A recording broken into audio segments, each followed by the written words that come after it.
চট্টগ্রামে জুটের গুদাম ও প্লাস্টিক কারখানায় ভয়াবহ আগুন। চট্টগ্রাম শহরের বাকলিয়া এক্সেস রোডে জুটের গুদাম ও একটি প্লাস্টিক কারখানায় ভয়াবহ অগ্নিকাণ্ডের ঘটনা ঘটেছে।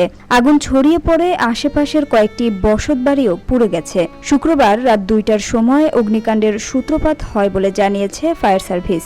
এরপর আগুন নিয়ন্ত্রণে ফায়ার সার্ভিসের ৯টি ইউনিট কাজ করে। প্রত্যক্ষদর্শী ও স্থানীয় সূত্র জানায়, এক্সেস রোডের মুখে আহাদ কনভেনশন হলের পাশে রাতে প্রথমে জুটের গুদামে আগুন লাগে। এরপর পাশের প্লাস্টিক কারখানা ও কয়েকটি বসতবাড়িতে আগুন ছড়িয়ে পড়ে।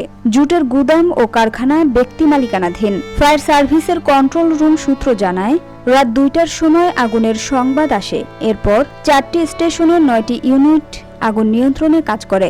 রাতে ৪টা৪৫ সময় আগুন নিয়ন্ত্রণে এলেও এখনও পর্যন্ত নির্বাপন করা যায়নি। ফায়ার সার্ভিস ও সিভিল ডিফেন্স চট্টগ্রামের উপসহকারী পরিচালক মোহাম্মদ আব্দুল মান্নান বলেন, পর্যাপ্ত পানি না থাকায় বেকায়দায় পড়তে হচ্ছে। কারখানায় থাকা দাহ্য পদার্থের কারণে আগুন নিয়ন্ত্রণে আনতে বেগ পেতে হয়েছে। তবুও রাত ৪টা৪৫ থেকে আগুন নিয়ন্ত্রণে আনতে সক্ষম হই। এখন নির্বাপনের কাজ চলছে। আগুনের সূত্রপাত ও ক্ষয়ক্ষতির পরিমাণ তদন্ত সাপেক্ষে বলা যাবে।